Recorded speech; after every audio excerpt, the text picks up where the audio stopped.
Good afternoon. Welcome to the afternoon experiment. I'm Emanuel Livingston. I'm with you until around 5 o'clock. Till around 5 o'clock. 513-717-5464. That's the number to get on board. 513-717-5464. It's the number to get on board. How y'all doing? I'm having a pretty good day. I had I wouldn't say it was an eventful morning, but it was funny. I had a funny morning. It was funny to me. If I told you what happened, it wouldn't be funny to you.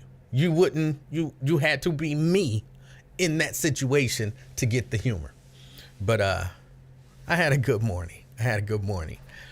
Let me see. Say my hellos real quick. Terry Anderson, good afternoon. Anthony, good afternoon. Butler Brown, out of Cartersville, Georgia. Sabrina, it's my sister Brainy. Good afternoon. Tony, what's up? Olympia. I'm sorry, I put Tony up and it didn't show yet. Tony, what's up? Got Olympia in the house. Regina, good afternoon. Black Lion, what's up? Karen, hey, what's up? Sierra Brooks Hola. Kenneth Jones, great day, sir. Pamela Kinney, good afternoon. North Avondale. I don't know, I kind of went away from the give me your where you from. But I would like it if y'all would share that information, just so we can kind of be connected as a community across multiple states and all of that kind of stuff. Sean, good afternoon. Cam, peace. Brenda, hello.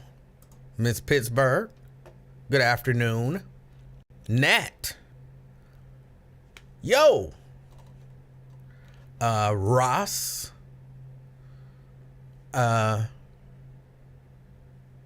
he told me what that meant before, but hello. Jason, good afternoon. Dwayne, good afternoon. TC, good afternoon. Diane, it's a good Taco Tuesday, listening from Covington. Is there a place where they have good tacos? Like, for real good tacos?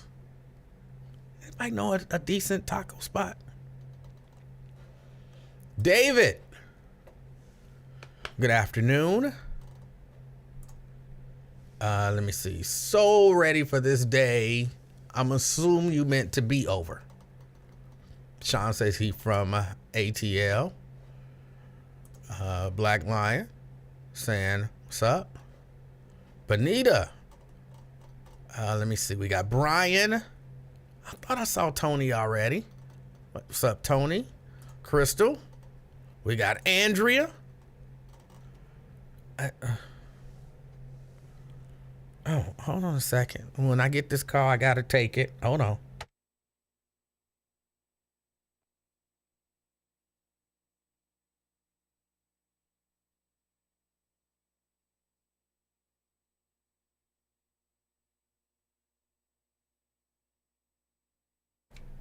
All right, sorry about that. It's an accident. Andrea, Angela, Agave and Rye. Oh, that's a spot for tacos. Okay, where is that? I've never heard of it. Well, we got Robert. Fame says it's nice to see me.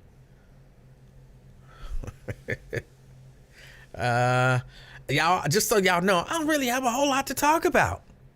I'm looking forward to the State of the Union address. Hold on, let me say my hand. I don't want nobody to be left out. Yo Underwood, good afternoon. Carolyn, good afternoon. And That's Diane replying to John Ludd 24. Good afternoon. All right. I don't have much to talk about. I'm actually just looking forward to the State of the Union address. I was debating, do I go live and watch the State of the Union address? I'm not sure. I haven't decided what I'm going to do. So look around about 9 o'clock. Only reason I hesitate to do it, because sometimes it'd be like an hour and a half. 2 hours feel like long. And sometimes I'll be watching it and I get to nod now because I'll be sleepy. I'm 52. I'm getting old. I don't take naps during the day. You know what I'm saying? I'm not Lincoln old, but I'm, a little old. I get sleepy right around, 10, 15-ish. I don't want to be on here watching Joe Biden, who ain't the most energetic guy in the world. Not the most charismatic. And I be nodding out. Y'all be watching me like he going to sleep. And I know y'all be roasting me. So we'll see. We'll see what happens. We will see what happens. What else? There was a thing that I saw.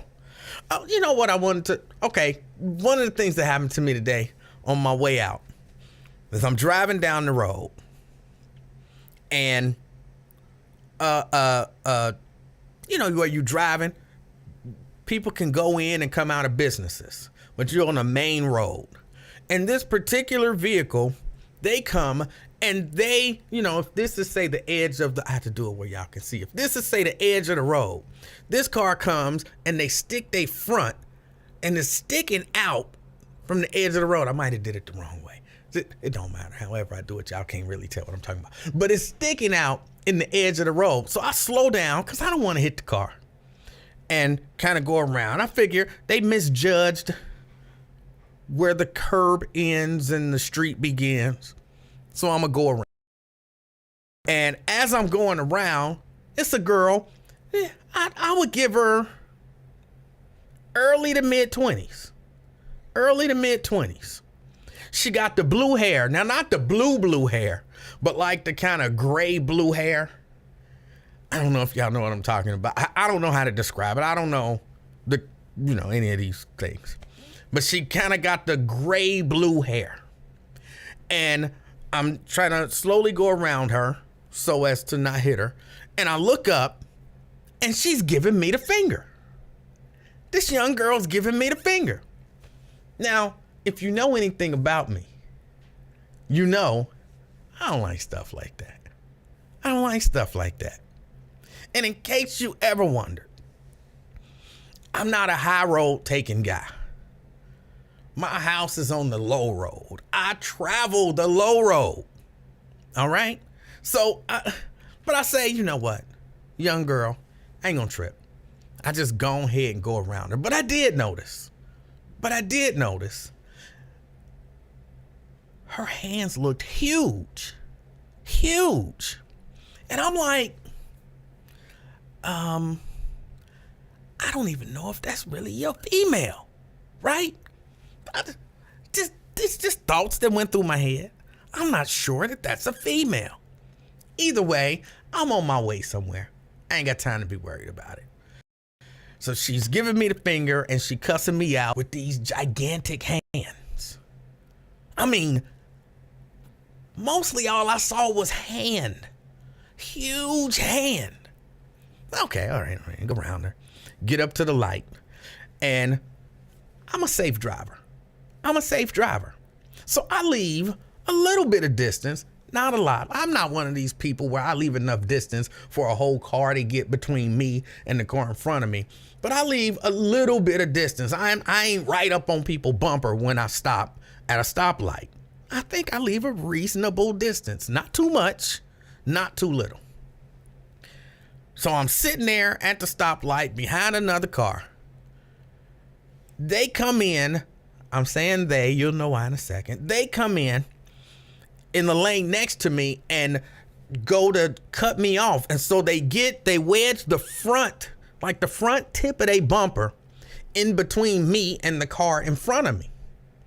And the girl on the passenger side, I could tell she's in the car. She's looking directly in my eyes and she's saying, but she's doing that thing where they stick their tongue all the way out.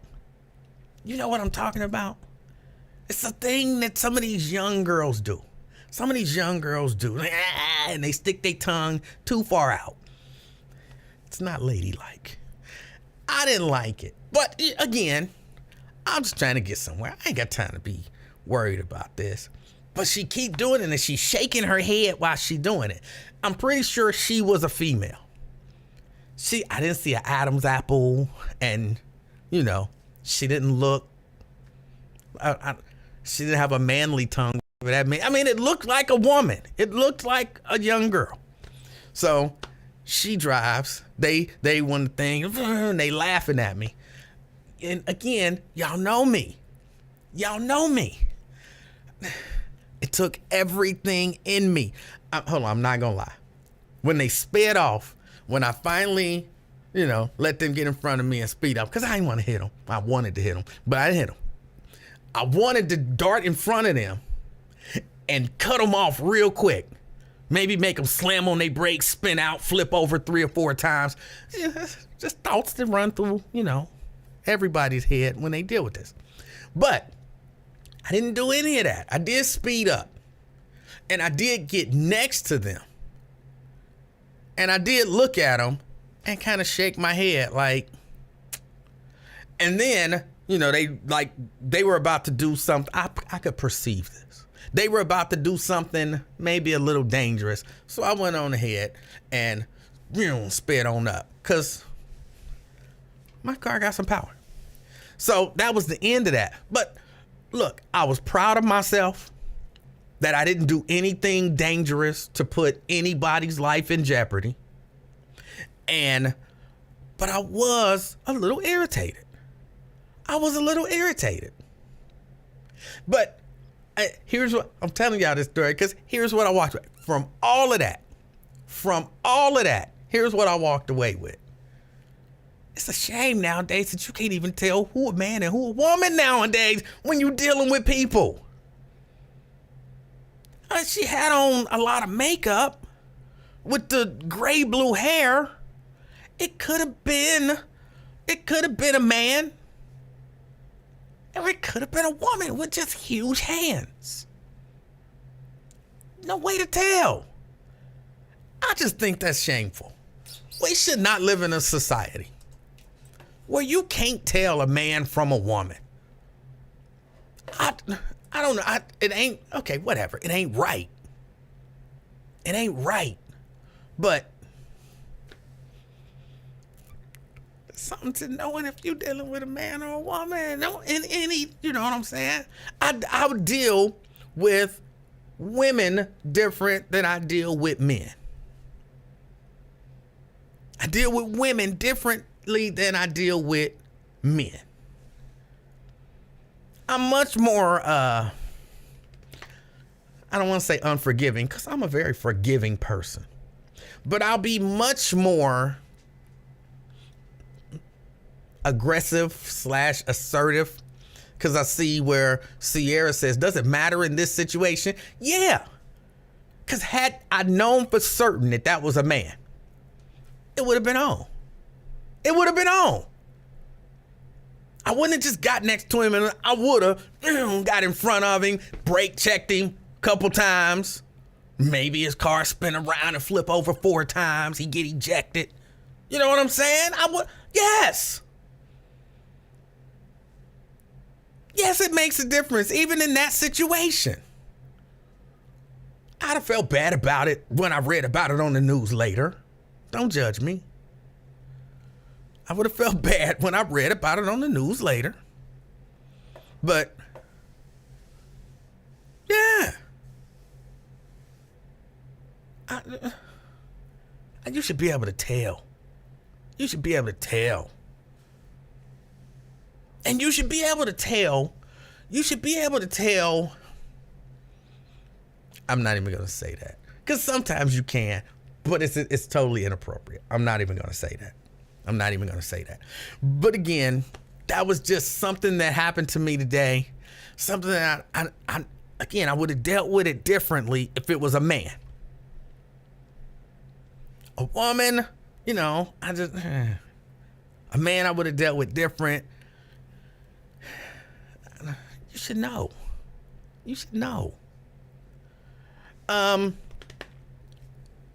Kind of along that same, not really nowhere near along. Well, maybe a little bit. Along that same line, that same vein. One of the things that they say that Joe Biden is going to talk about, and one of the things that he's working on, is codifying the rights of same-sex marriage and all of that kind of stuff. Let me be clear, because I think people mistake me in this arena. So let me be clear where I am and how I feel about this, because everybody keep asking me. Not really, but I like to say that. And then that gives me the right to talk about whatever I want to talk about. So since everybody keep asking, look, here's where I am. I don't care. I know I'm supposed to be concerned about it because of the moral implications and all that. I don't care. Look, a man shouldn't marry a man, and a woman shouldn't marry a woman. If you feel that way, cool. If you're a man, don't marry a man. If you're a woman, don't marry a woman. But other than that, I don't really care. They're not hurting me. It don't hurt me for a man to marry a man. I have to be honest. I think it's nasty. And I guess that's kind of why I don't participate in that stuff. I think it's nasty. But what do it hurt me? I don't care. Like, I'm not going hard for them. Like, they got a right to do it. Throw your fists up for the... No. I'm not there with it. But I'm like, I don't care. Codify it, don't codify it, whatever. Don't force it on me. And when I say don't force it on me, if you ain't forcing me to marry a man, I'm cool.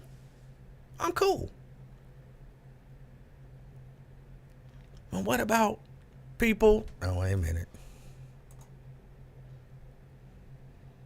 Emanuel, I thought you were a Christian. You slipping, bro.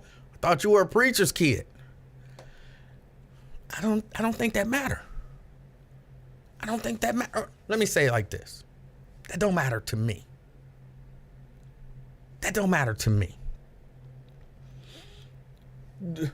I'll explain something about Christians and about preachers' kids, Cam, that you possibly didn't understand. You might, but it's possible that you didn't.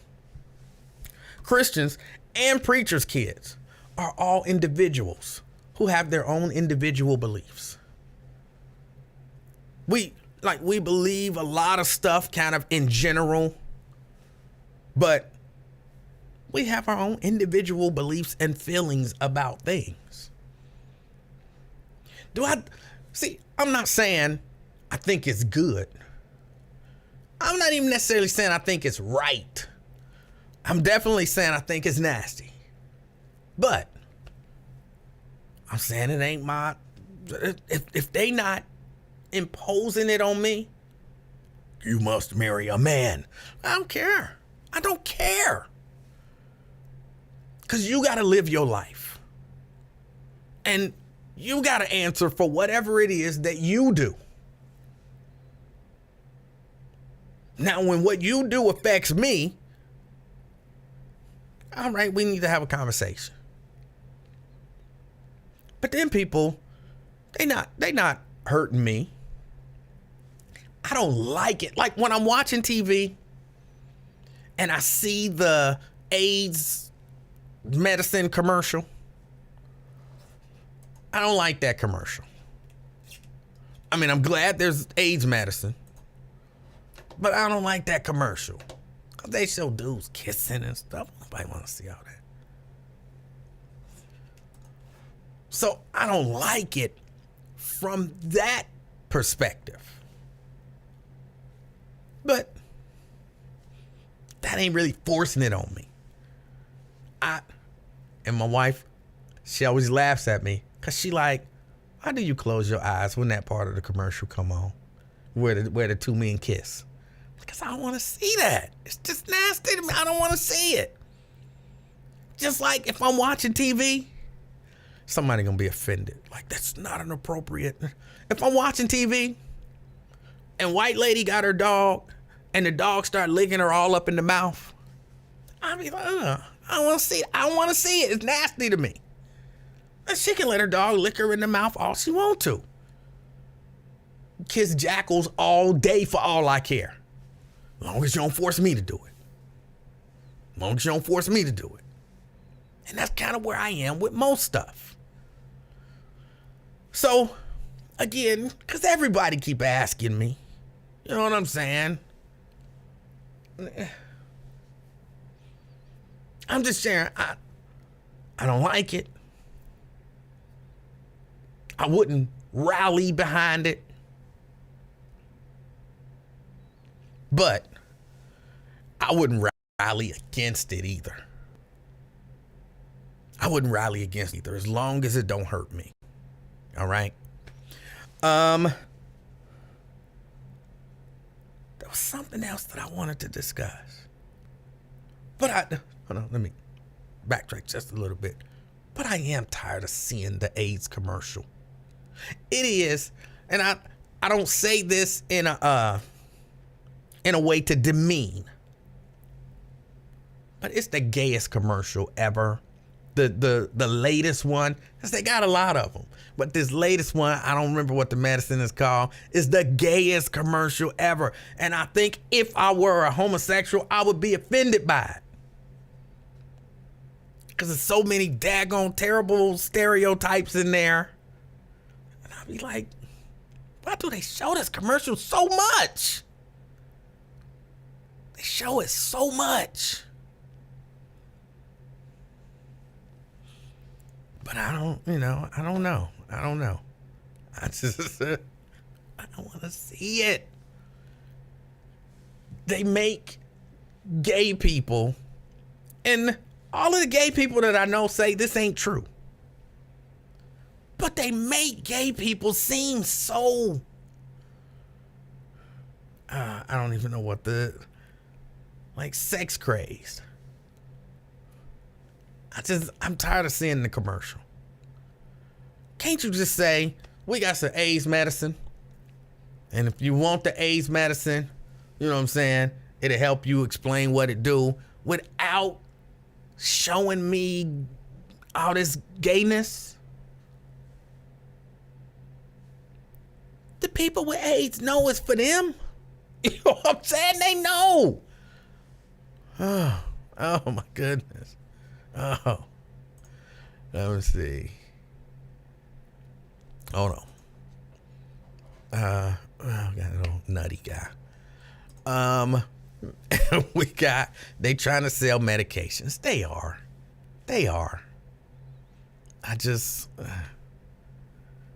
I'm just tired of seeing it.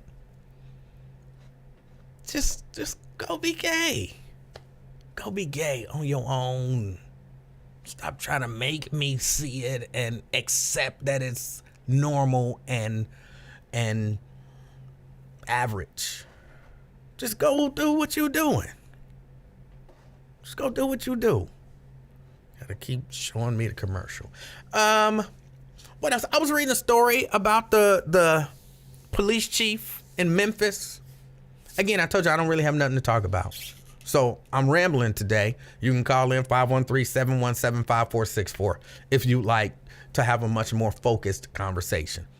But it's just, today has been one of them days where it started with the man chick, not sure which. But either way, them hands, that's a manly. So it started with the man chick, and then it just kept kind of spiraling. I wouldn't say out of control, but it was definitely spiraling. So I ain't had time to do nothing. I looked at a few stories, and that's that. And so that's that. What was I talking about? The police chief in Memphis. The police chief in Memphis. In Memphis, they talked about, hold on, what is her name? I don't want to just call her the police chief in Memphis.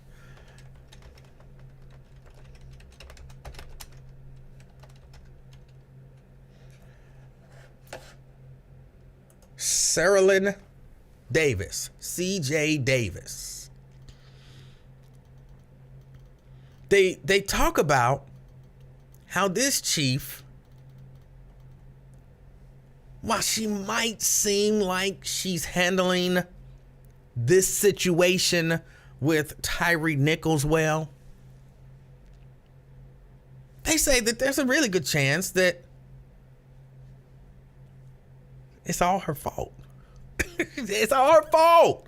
Like, she put together this unit, but she was over a similar unit in Atlanta, and that unit has some issues. She got fired at some point in Atlanta, but then you know how they do. They appeal and they get the job back. But they say she's kind of got a history of protecting bad officers and empowering them to overuse and abuse their authority, thus ending in them abusing people, abusing citizens. And so while she's, I guess, to some degree handling this right, because some people will say that, so while she's handling this right to some degree, people are like, but you empowered, number one, you created this, and you created it knowing you had created the Red Dog. I want to make sure I'm saying all of this stuff right. Make sure I'm saying all this stuff right. She created the Red Dog. Come on, pull up. Why are you moving slow? I got fast internet. It should not have taken that long for that story to pull up. She created the Red Dog anti-crime unit in Atlanta that they say went off the rails. And at one point, this is purely coincidental as well. They bust into a gay bar, beating up the gay people in the gay bar, made them lay on the ground on broken glass and all of that kind of stuff. So now I saw, hold on, somebody said, So that's not her fault they beat that man to death. It might not be directly her fault. It might not be directly her fault. But like, I try to, associate stuff with other stuff. I worked at McDonald's. One of my first jobs was at a McDonald's. All right. And the first manager that we had was one of them, strict guys. You can't do this, don't do that. And, he was, always all over the place, making sure everything was done the way it was supposed to be done. That was his job. That was what he did. Well, when he left, I don't know if he got promoted or whatever, but he was no longer the manager of that McDonald's. Another person took over as the manager of the McDonald's. This is the McDonald's with the sneezing incident, but we're not talking about that. Why would y'all even bring that up? We're not talking about that. When the new manager came in, the new manager was very lax in terms of the rules and the policies and the way things are supposed to be done. So very quickly, like, I'm not even talking within a matter of months.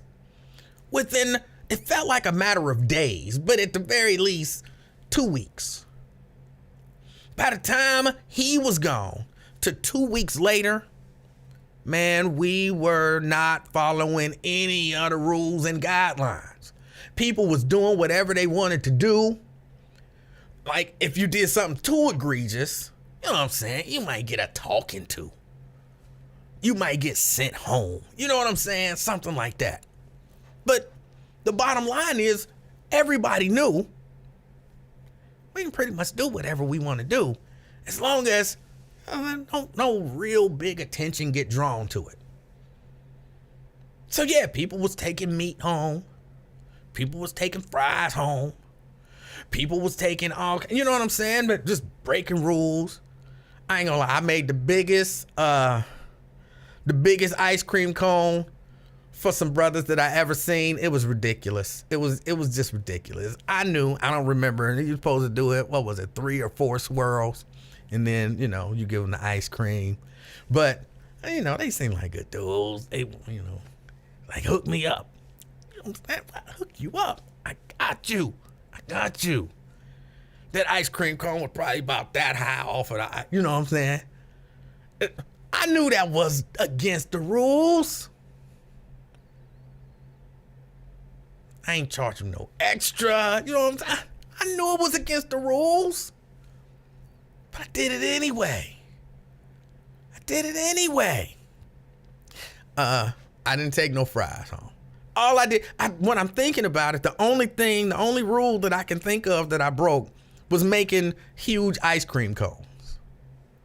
If you came in and I was on duty making ice cream cones and you was a brother or a sister and you said, hook me up, I hooked you up. That's all I did. And of course, the sneezing incident, but I don't have to keep bringing that up. The point is, the lack of oversight and accountability, the protection of the manager from any repercussions for our actions, quickly allowed us to realize we can do almost anything we want to do. And because we were, human, a lot of people did. Now, granted, it's the difference between taking some round burgers home, some bags of fries home, making big ice cream cones, and beating a dude to death. It's a difference. I acknowledge that. There's a difference. But the principle of the thing, of course, is if there's no oversight, if no one is being held accountable when they're doing wrong, if the manager know that you violating the rules, but still protect you,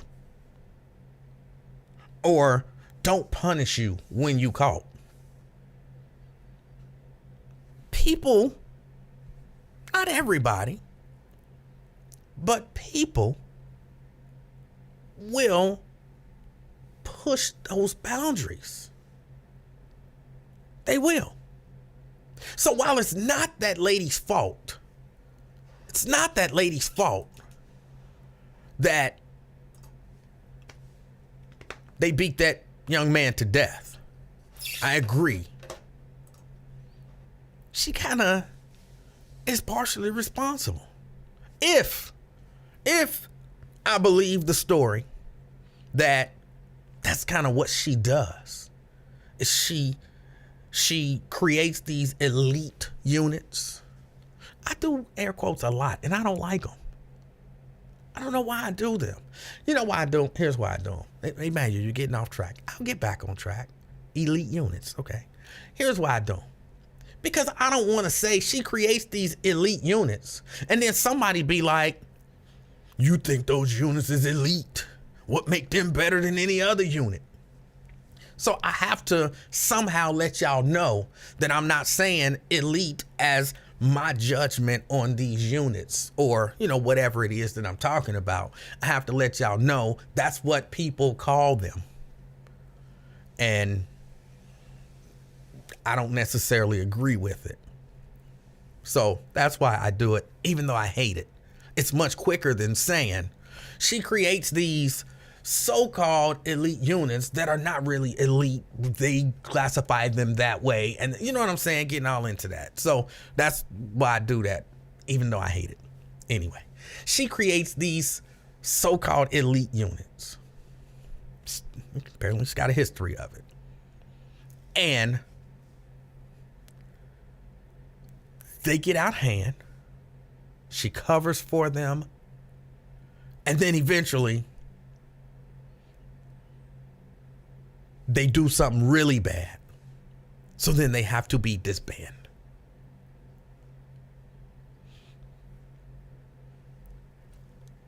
And apparently they end up being really brutal. And again, this all goes to the idea that she is partially responsible for the culture that allowed something like this to happen. I'm truly, hold on, I got a call coming in. Let me see, make sure everything is set up right. Caller. Emanuel Livingston. GC. Well, that's who it is. How you doing? I'm doing good. How are you? I'm doing really good today, actually. I'm having a good day. Oh, good. Yeah, I'm having a good day. But I was listening to part of your conversations. I was trying to get ready and listen at the same time, trying to multitask. All right. But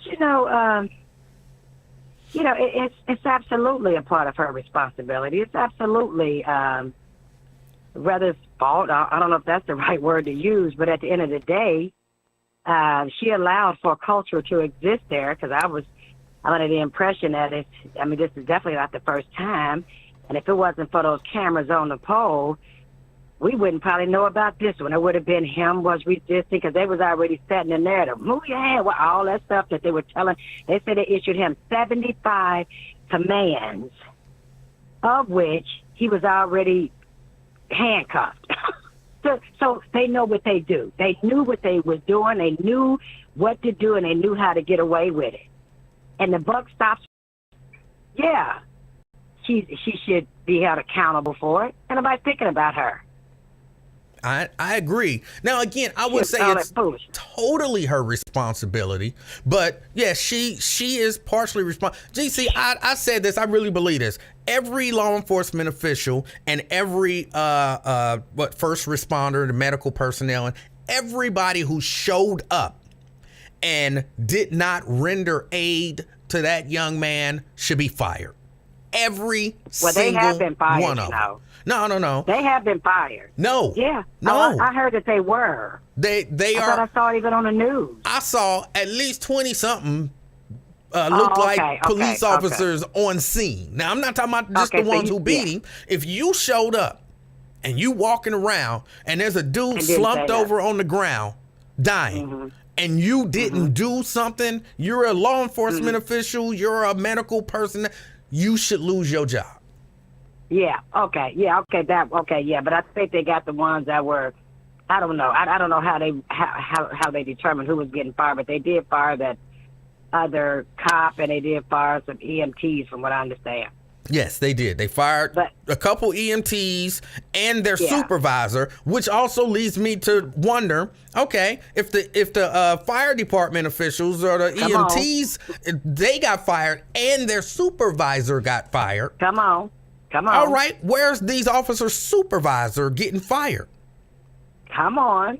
Because if it's good for the EMTs, it should be good for the cops too. And again, I truly believe management sets the tone. And yes, that starts from the top. And she says, well, I told them that we needed more supervisors. Look, we probably needed more supervisors at McDonald's. But just one supervisor there who said, this is the rule, you're going to stick to it. If you don't stick to it, you're going to be out the door, kept everybody in line. Okay, just one. Just one. Yeah. And then the other one came in that didn't hold any structure or hold any accountability. People, including you, was giving away chicken McNuggets and all that foolishness. I didn't give away chicken McNuggets. I just made large ice cream cones. Chicken McNuggets. I made large ice cream cones. But listen, but yeah, and then if she don't hold any part of the responsibility of what happened that night, then why did she dismantle the Scorpion unit? I mean, why did she do that? Why did she do that? Go ahead. Huh? Go ahead. No. Go ahead. No. I feel like that's stuff like that is a PR move.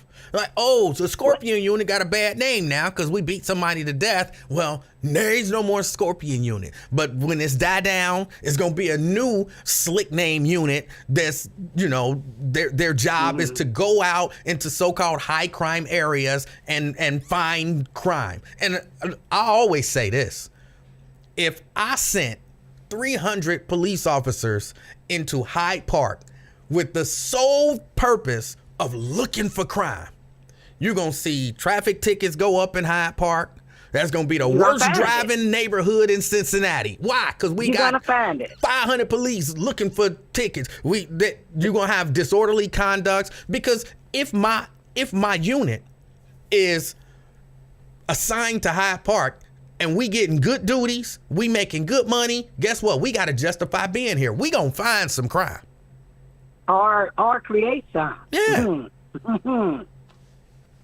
Yeah. So, I mean, again, I don't know that she should be held criminally liable, but yeah, she should be feeling and looking like a fool, because at the end of the day, they say she did some of the same practices down in Atlanta. And so, I agree with you. It starts, the buck stops there, in my opinion. It stops there. And if she couldn't handle it and it was out of control, then she should have sought help. So, I ain't thinking about none of them, her either. That's how I feel. I ain't thinking about none of them. For them to still do what they did, and it's just ridiculous. And she needs to be looking in the mirror looking like a fool. That's how I feel about her. I ain't thinking about her. All right. That's how I feel about it, Emanuel Livingston. Well, I appreciate you calling me. What are you getting ready for? You said you were in the process of getting ready. What you getting ready for? Oh, I'm going down to my niece, my great niece. She's going to be doing her prom night thing. Now, I don't even know what that is, Emanuel, because I never had children. And to be honest, we've only had me and her brother. It's only been several of us that have graduated high school. And so this is a big deal. And so I've never been to these little things, because I never went to the prom night. I never did all that stuff. I graduated from Hughes Night School. Yeah, but I was hold working on. during the day. But GC, it's February. It ain't prom season, is it? Well, no, it's just something that they're doing tonight in between a game. And she told me it's called prom night. I got the ticket, and you go down, and in between the game, they're going to announce the people, I think, that are graduating, and you give them balloons or flowers or something. I mean, so like a senior night or homecoming or something like that? It might be homecoming. See, that's what I'm telling you. I don't know. Okay. She told me the senior night or prom night is some night for them. All I know is I'm going to show my rear end up. I'm going to have some flowers and some balloons, and I'm going to celebrate my great niece for her accomplishment, because it's huge to me. All right, shout her out. What's her name? It's like 86 people watching. Her name is Kamari Clark. Kamari. And where she go to school? She goes down at the preparatory school downtown. Oh my God, man, you just caught me off guard. What's the name of her little school? People know it. Tell them to say it online. Downtown on Land Street. All right. Wait a minute, don't tell me no all right. Look down there and see if anybody's saying it and say it. Don't tell me no all right. I don't know. Look down there. Look on the live thing. Somebody's saying it. Somebody said senior night at CCPA. Yeah, tell them that's right. That's what it is. There it is. That's it. Tell them thank you. I love them. Now, but tell them to say the school name out loud. Say the whole name out. Don't just say CCPA. GC said say the whole name. Whole thing out loud. Somebody else is saying it's performing arts. What? No, they created a school of performing arts. She didn't go there. Okay, it's on Main Street. Terry says it is. Hold on, I'm just coming up. A Cincinnati Christian Prep Academy. I think that's it. No, I'm going to go because I know what it is. Let me go. Can I hold on to that? Because I want to say it. It's don't be, okay, you know where the YMCA is downtown on Lynn Street behind the daggone wig store? Well, it is. God, I'm just so upset with myself and not remembering. It's all right. It's all right. I know it's not. No, it's not. Oh, my goodness. Hold on. But it You go look speaker. it up. Now, I'm gonna look and see, because you done got me. You shouldn't have never asked a question. You make me sick. Now hold on. Hold on, Emanuel. I'm holding. Why you I'm looking- holding. Don't look like that. I'm But you're holding. looking. I ain't doing nothing. We're just holding. We waiting for Okay, it. well, huh? I said we I just. appreciate it. Yeah, we waiting. I got time. Okay, now. Okay. So she's at the Cincinnati. Here it is, all this foolishness here.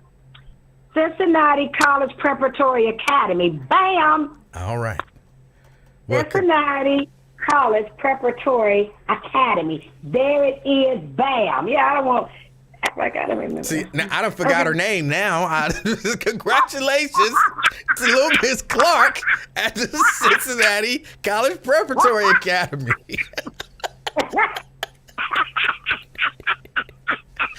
I love you. I love you, Emanuel Livingston. Her name is Kamari Clark. Kamari Clark. Yeah, but we call her Congratulations to Mari. her. Huh? I said congratulations to her and to the family. Thank you so much, and I appreciate you taking the time with me. I appreciate the call and all that other good stuff. I appreciate the callers. Tell them thank you. They heard you. All right. All right. Thank you, Emanuel. Bye-bye. Bye. That's GC. That's GC. She was going to get that name out. And I wasn't going to stop her. I wasn't going to stop her and let her get the name out. Shout out your people. Shout out your school. Jeannie says, that's exactly what I typed, but it didn't pop up here until she was in the middle of saying it. So that is exactly what you typed. But when I saw it was when she was already saying it. But you did type it in probably before you heard it. So, all right. But yeah, no, and I saw where Angela, I believe it was, Angela said, I want to scroll back and see if I can find it. It's about ethics, not necessarily, oh,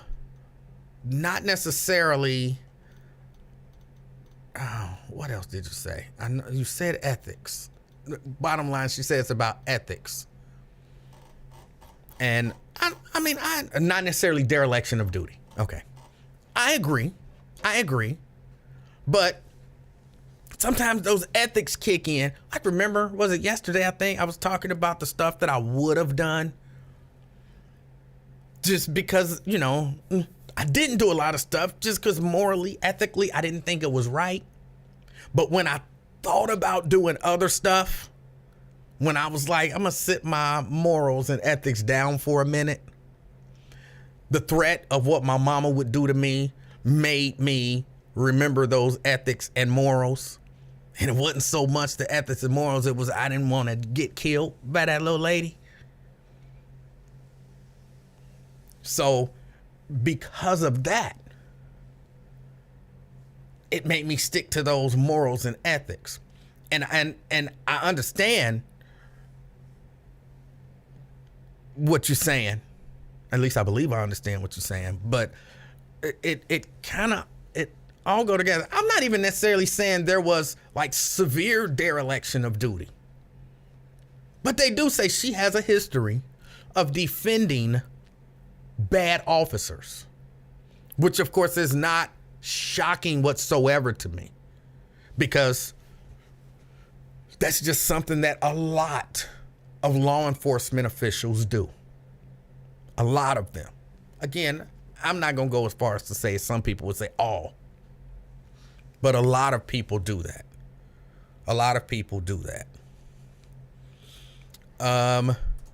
Hold on. It's an interesting question, Lewis. Was your mother abusive towards you, or did she rule with fear? I guess it all depends on how you look at it. I want to say by today's standard, I think my mom would be considered abusive. By today's standard, my mom would be considered abusive. I got whooped with belts. I got whooped with switches. I got hit in the face once with a wrench. It's a long story. She caught me cussing. She wasn't down with cussing. That's why I don't cuss now. She wasn't down with cussing, and I was being hard-headed. Because you know when your mama say, hold on, what was that I heard you say today? You're not supposed to say it. You're not supposed to say it. You're supposed to, I don't know. But I'm one of them people, you ask me a question, I'm gonna answer the question. You heard me say bitch? And the look on her face like, he really just said it right in front of me, like flat-footed, standing straight up, and he didn't flinch. He said it right in front of me. And she said, and you know when they say, say it again.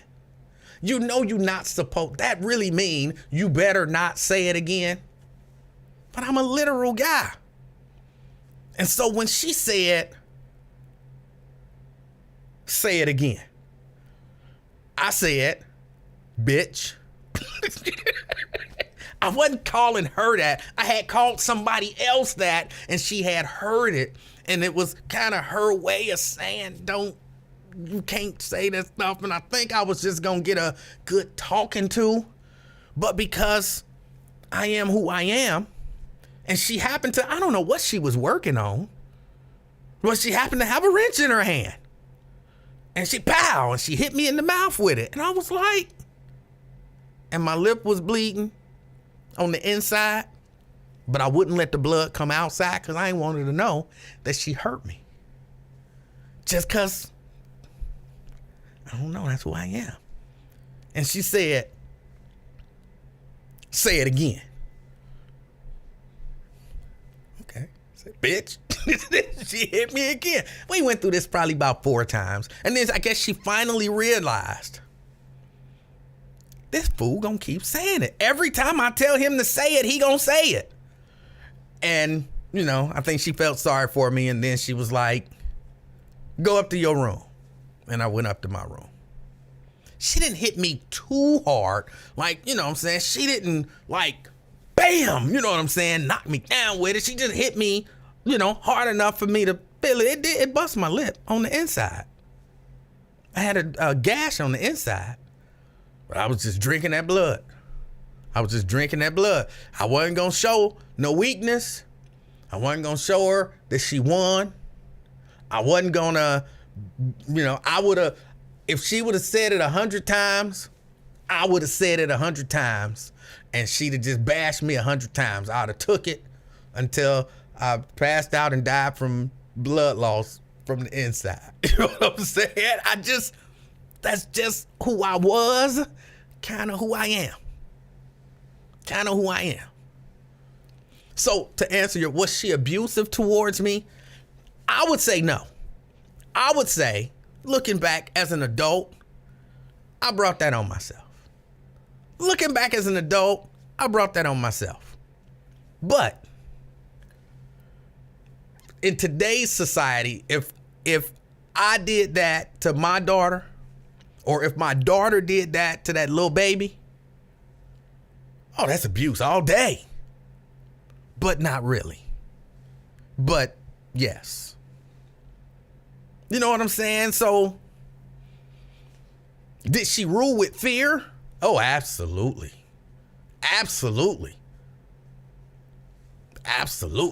But I think it was helpful.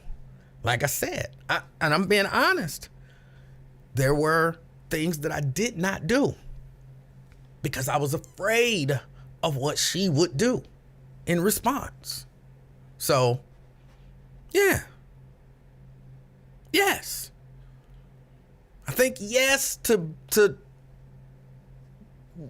modern day standard, yes. But I think in reality, no. Wow, Daryl, this is a long one. I see something long, and I'm like, I don't know that I can read it that long, but let's see.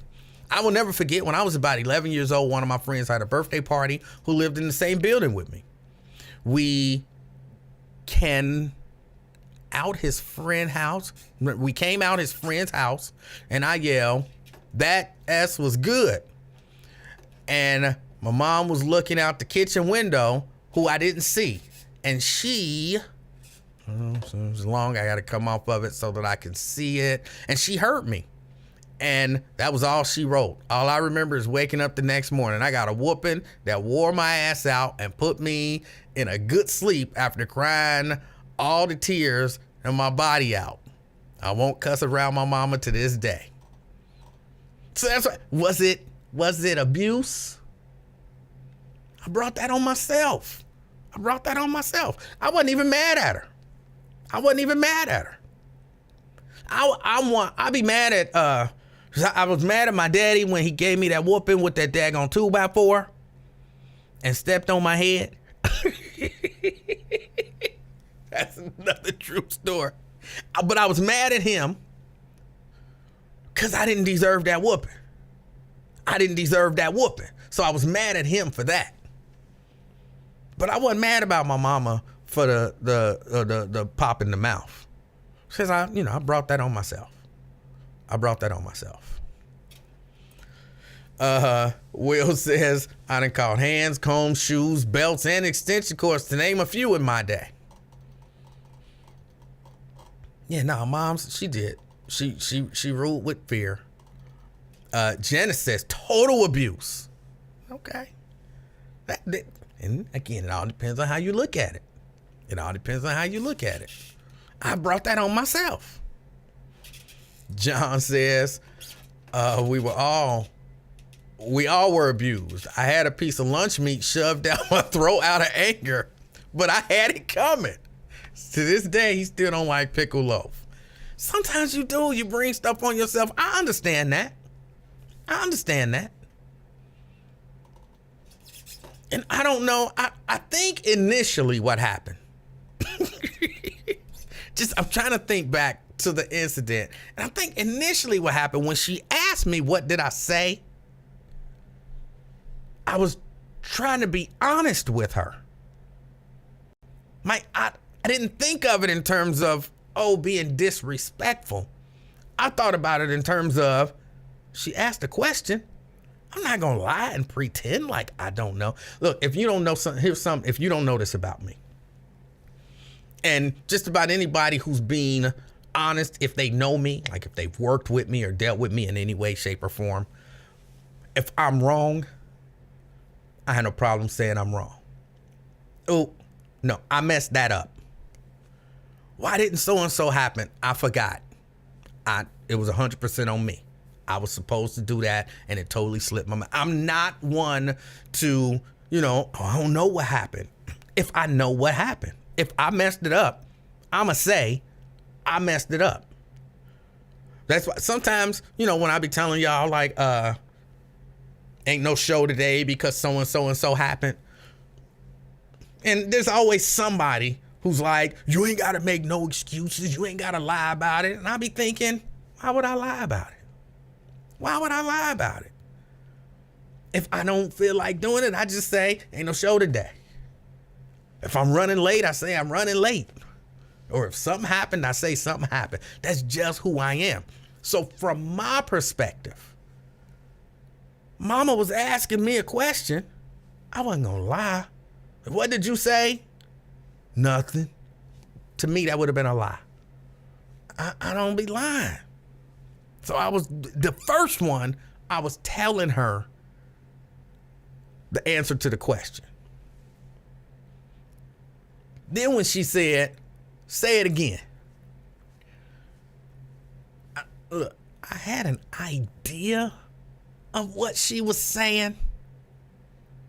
But at the same time, you don't tell me to say something. I'm going to say that shit. You know what I'm saying? What? So, hold on. I got a call coming in. Brent. Hey, what's going on, E-Man? Hey, how you doing? Oh, man, you done brought up some childhood trauma. I think I need to call Dr. Chantel Thomas.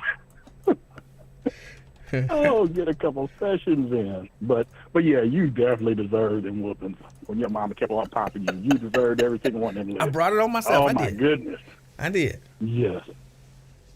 And I wasn't But gonna yeah, but stop. I'm growing telling up- you, I wasn't gonna stop. If she just said it Oh, my 100 times, 100 times and I made sure to look her directly in her eyes when I said it, because I wanted to make sure she understood.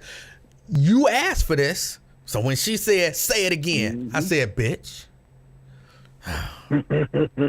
All right, Coochie Kinte. That way stay true. But man, but just growing up, you know, with the family, the worst whippings we got was when we started fighting each other.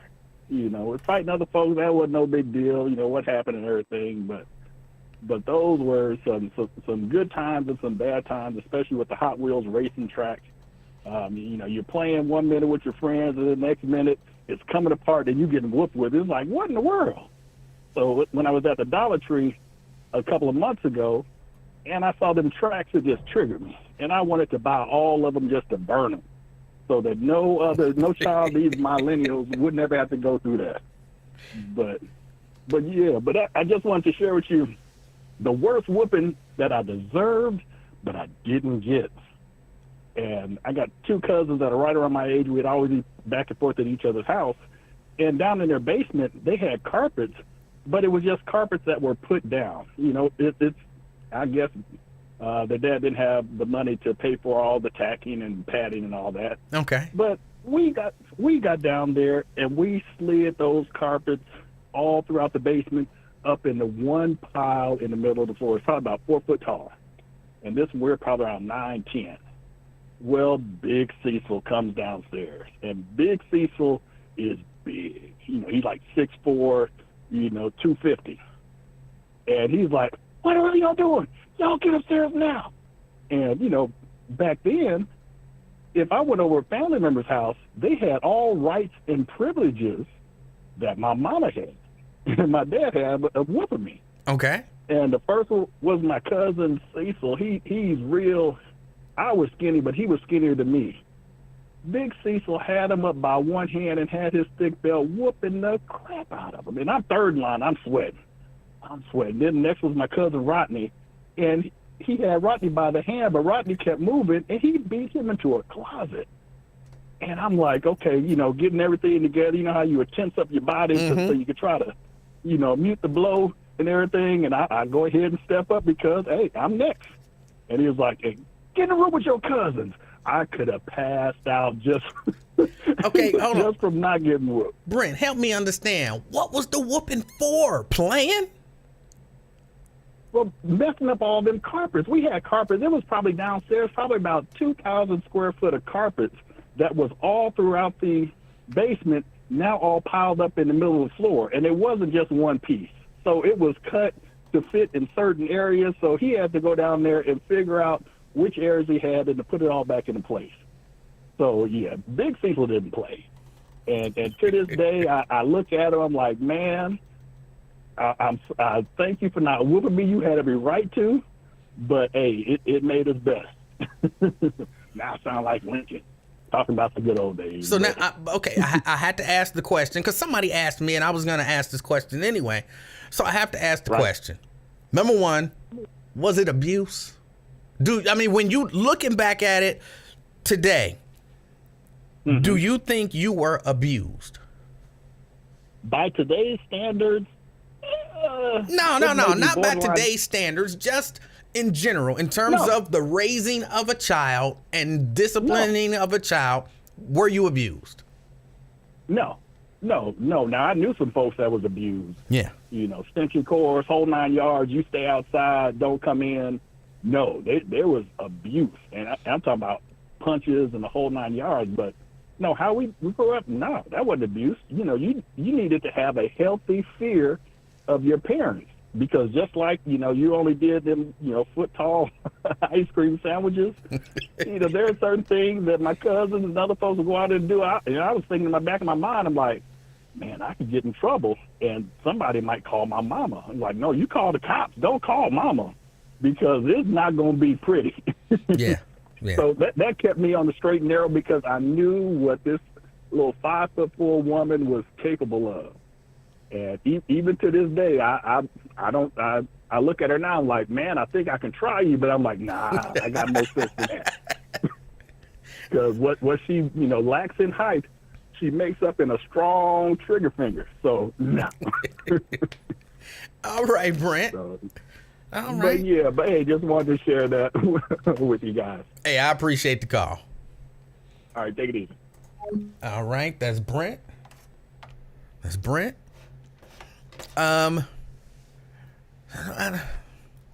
Cam wants to know. Well, hold on. Before I get to Cam, and I'm way behind on the comments. Anthony wanted to know. But when you received the consequences, when you was asked the first time, why didn't you learn from your mistake? I know what it says. I'm interpreting. Why didn't you learn from your mistake? I didn't view it as a mistake. I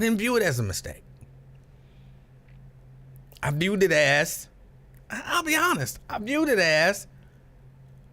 you're not going to tell me what I can't say and dare me to say it. I have some autonomy. Of course, I wasn't thinking words like autonomy, but I get to say what I want to say. And I understand there's going to be consequences, and I'm going to just stand here and deal with the consequences. In my little mind, I was sending a message. The message was kind of, I'm the boss of me. You're not the boss of me. I'm the boss of me. And while you can push me around and you can whoop me, you can't control me. So, I don't know if I would say I didn't learn from my mistake. I didn't view it as a mistake. And I was prepared to deal with the consequences. Yeah. But abused? I don't know. Let me see. Do you regret being beat by your parents, or do you think it made you a better man? Now, I'll be honest. I got like maybe 2 or 3, if you want to call them horror stories. I can really only think of 2. The wrench and the 2x4. I did get a few other whoopings growing up. But if I was trying to count them, I could remember throughout my entire childhood, maybe 5. Maybe. And I feel like I might be pushing it on the 5. So it ain't like every day I was getting beat.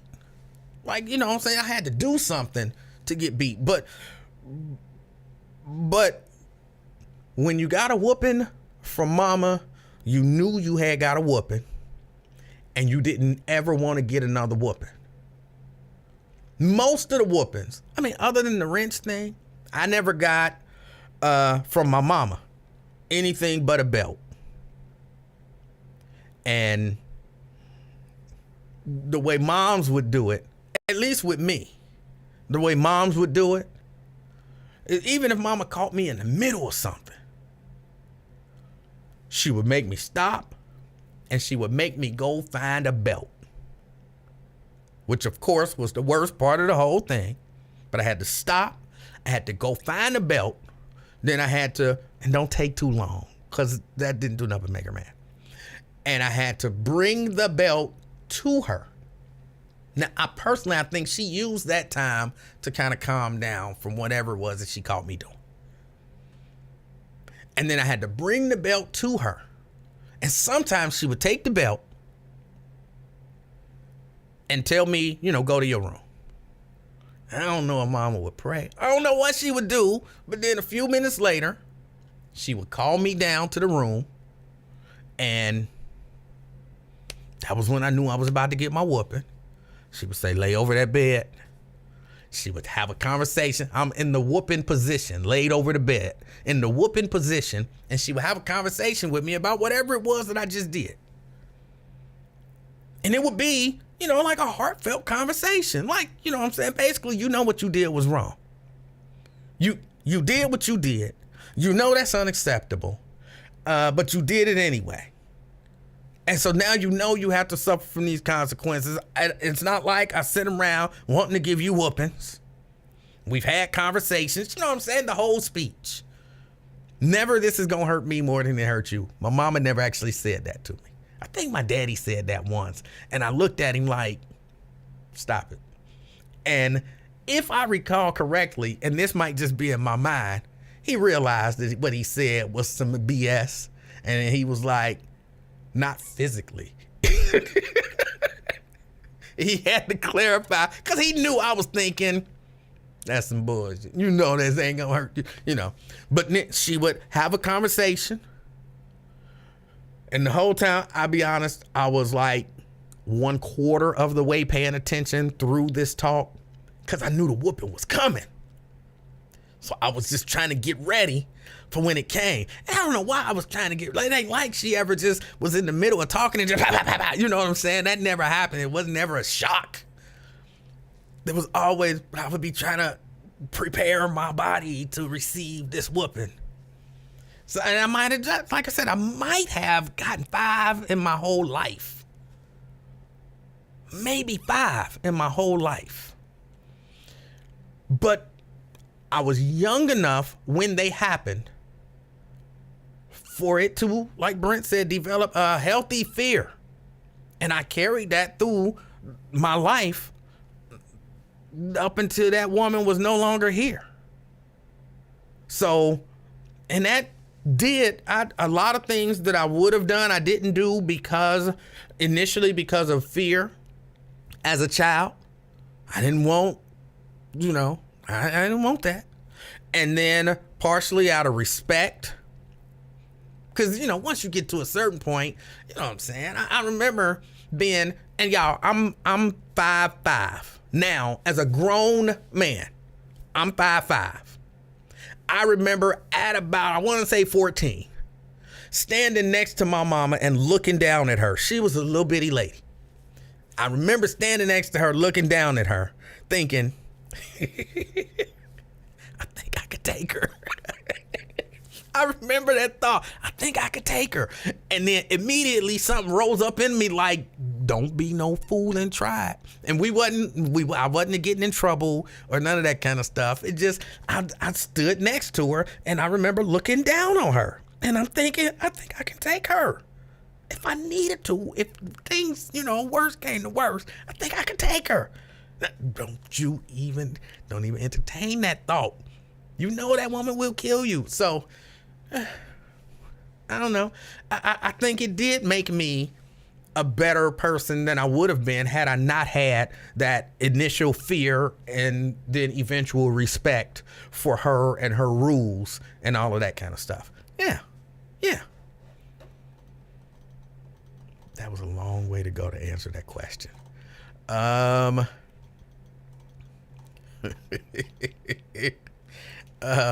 me see. I'm so far behind on the comments.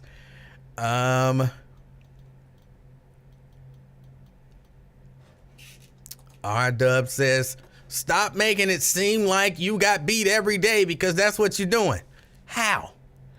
When I clearly said I maybe remember 5 of them throughout my whole childhood. You just a hater. Call in.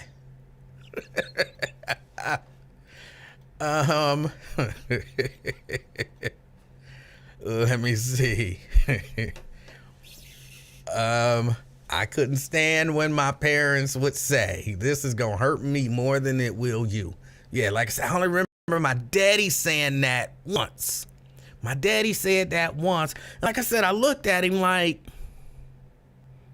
and then I'm telling you, I remember him saying, not physically. But I don't want to be having to whoop on you, son. So yeah, he had to clear that up.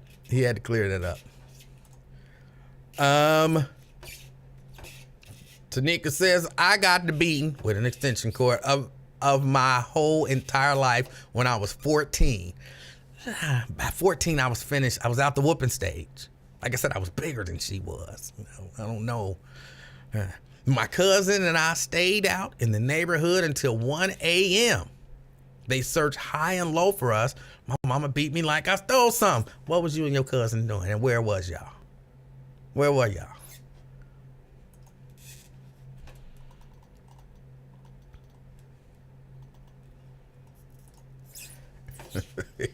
Yeah, you were young and smelling yourself. Think because you was taller than her. It lasted for that long. And when the thought entered into my head that I could take her, that other thought entered into my head and said, no, don't. It wouldn't even be worth trying. Wouldn't even be worth trying.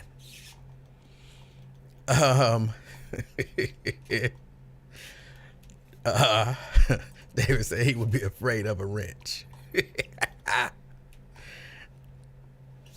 Man, you got 5 good ones. Look, I don't know about nobody else, but my mama, I think she went to school to learn how to whoop. And she had a master's degree in whoopology. Cause, she knew what she was doing. And, it was bad. And then it wasn't just the whooping. It wasn't just the whooping. It was after the whooping. It was after the whooping. That once the physical part was over, there was other stuff that came with it. So, Edward said, you stopped counting at 5. No, for real. When I really think back, and I'm sitting here now trying to think back, and y'all trust me, I have like vivid memories of things. Like, I remember the pattern on the bed, on the blanket on the bed. I can remember the sun coming through the window, or the light that was there. Like, I remember all of this stuff. I could almost, if I really, probably remember the belt that was used for each of the whoopings. So I'm saying 5. I only really remember very vividly from my mama 3, even though I think it was a 4th, but I'm giving it 5 just because, that's a decent number. Now, I know I didn't get more than 5, or at least not that I can recall. When she beat me unconscious and I blocked it out. I'm sure that didn't happen. Let's see.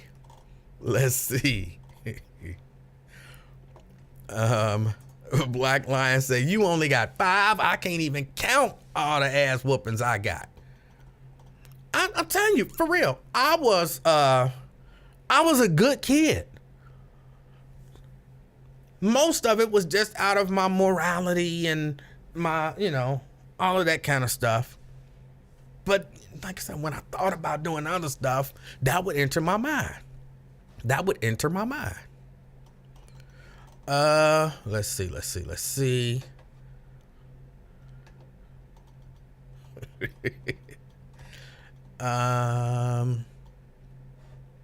Lady K says, ever been punched by your mom in the body while she was shifting a stick shift? No.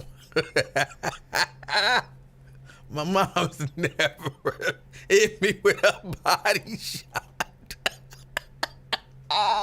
That is not funny. It's funny for me because it never happened, and trying to picture my mama doing it, I don't know why it tickles me. But no, that never happened. Oh. Man, Terrence says, the one whooping I got from my father, I didn't deserve it. Ever since then, I said I will never be blamed for shit I didn't do ever. I got one from my daddy, I didn't deserve it. I know I've told this story. Before. I'll give you the brief version. Somebody left the refrigerator open like all morning. I don't know if stuff was spoiled inside or not, but Pops was not happy about it. It had been happening, and he had been having conversations about it, and I guess that was it. So somebody was getting it. It was 6 of us in the house. So he couldn't figure out who did it. Everybody was going to get a whooping. Everybody was going to get a whooping. But then my cousin Ella, she was his cousin. So, she's a grown woman. But apparently she had taken the girls somewhere. So they couldn't have did it because they was with me. I'm like, that's not true. They could have did it before they left. That could be why it was open and nobody knew, because one of them damn girls could have did it. But she vouched for them, so they was off the hook. And then it was the 3 boys left. And he was like, one of y'all did it. And you know the rule, when you got a lot of kids, if somebody don't admit it, everybody get it. If somebody don't admit it, everybody get it. I just knew I didn't do it. I don't remember which one he whooped first. He whooped one of my brothers first. Then he whooped the other brother. And it was a simple whooping. I don't remember what he was working on. He was working on something. He was always working on something. So he had this 2x4. And he had him lay on the floor. And he might have hit him 2 times. Maybe 3. And they did their little cry thing and got up. He did the second one, maybe hit him 2-3 times, did they little cry thing, got up. And when he told me to lay on the ground, I wasn't laying on no ground. I didn't leave the refrigerator. I didn't even eat no cereal that morning. I remember this vividly too. I didn't even eat no cereal that morning. So when he say lay on the ground, I'm like, nah, Dad, hold on, let me explain. You know what I'm saying? It was a simple, and if he would have just listened to the reason and logic, if he would have listened to my reason and my logic, he would have understood. But he wasn't trying to hear me. Here's my logic. Okay, if the girls didn't do it, that's fine. Then that means one of the boys did it. If one of the boys did it, cool. I know it wasn't me. You already whooped the other 2, so you done got the culprit. Ain't no sense in carrying on this travesty of justice. No sense in carrying it on. None. You done got the culprit. Justice has been served. Let's everybody just call it a day. That was my logic. He wasn't trying to hear me, and I kept trying to explain it to him. But he just wanted me to lay on the ground and take my little licks. I didn't want to take no licks. I didn't do nothing. I don't like injustice, especially when it's going to be perpetrated against me. So I'm like, no. And again, he gave me that look like, did you say no? And I'm like, I didn't do it. You already got them. And he wouldn't listen. He never let me get the argument out. He never let me get the full argument out. And then he grabbed me and I went to pull away. And you ain't supposed to be pulling away. And I pulled away. And then I think that kind of challenged him. So he grabbed me and he threw me on the floor. And then I wouldn't lay there. I'm gonna just lay there. I didn't do nothing. So I roll out the way. You know what I'm saying? We took some karate when I was little. I know how to roll. I know how to roll. I know how to fall. I know how to roll. And I know how to get up. So I used the skills that I possessed at the time. So he did it again. I rolled. And he threw me back down. And, Pops always wore those hard bottom dress shoes. He always wore hard bottom dress shoes. I don't ever recall, as a young person, I don't ever recall seeing my daddy in gym shoes. Now, when he got a little older, I saw him in gym shoes once or twice. But as a young person, I never saw my daddy in gym shoes.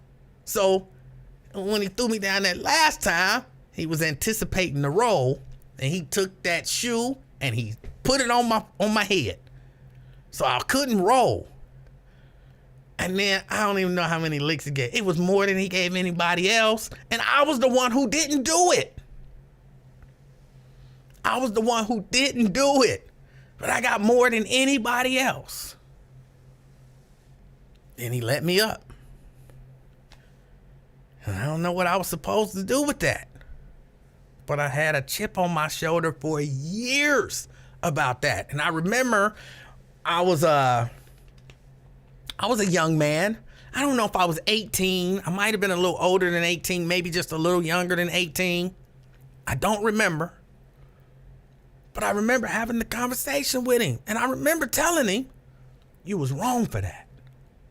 You was wrong for that. And he listened to me. He heard me out.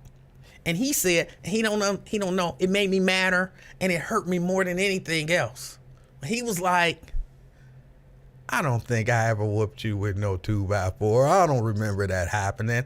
Oh my goodness. Oh, I was so mad and so hurt because it was such a traumatizing thing for me. Not necessarily the hitting with the 2x4. That wasn't that big of a deal. More than anything, it was the shoe on the head. But the fact that I got a whooping and I didn't do anything wrong. And then you don't even remember? That should be seared in your brain, the injustice.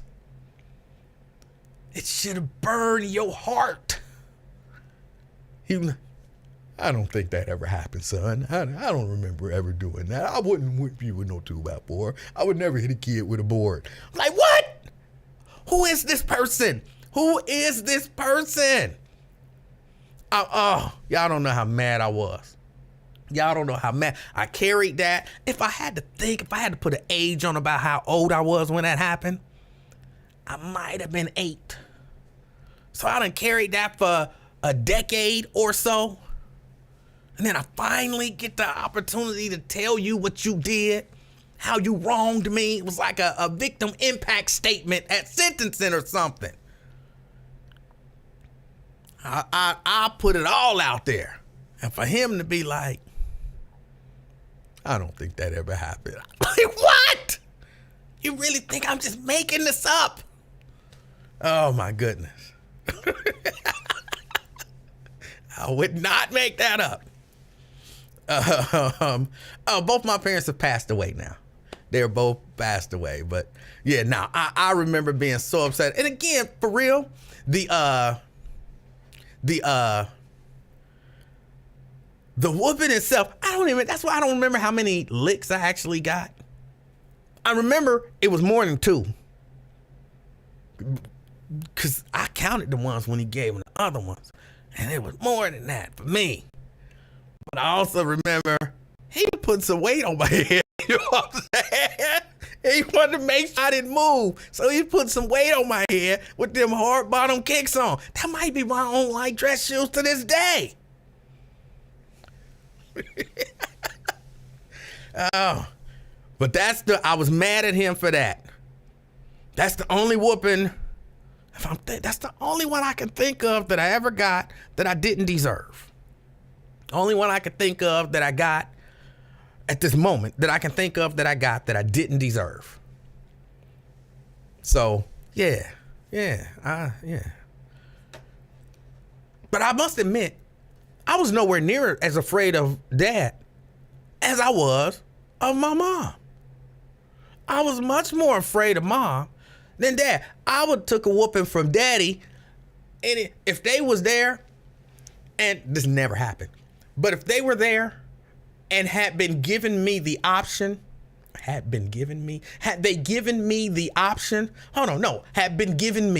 it's 2023, grammar don't matter. So if they was there and had been giving me the option, do you want a whooping from your mama or do you want a whooping from your daddy? I would have chose Daddy every day of the week. I was nowhere near afraid of him. Nowhere near. Oh,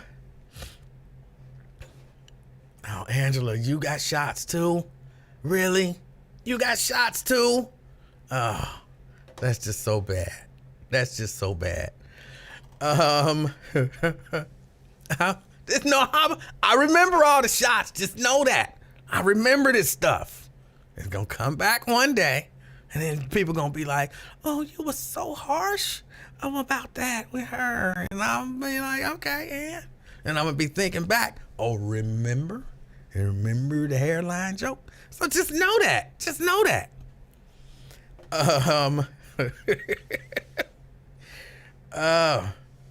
Kelly says she was not taking whoopings laying down from anyone. No way. Well, yeah. Sheesh. Now I'm depressed. Well, I'm an adult now. It's all right. You know, I outgrew it, but I was mad as hell. Let me see. I told you I didn't really have much to talk about today.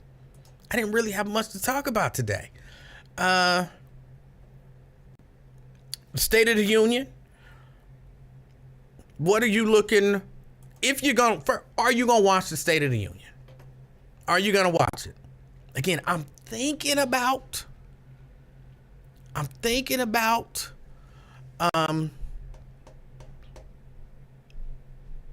going live and watching it live. I'm thinking about it, so I'm not promising it.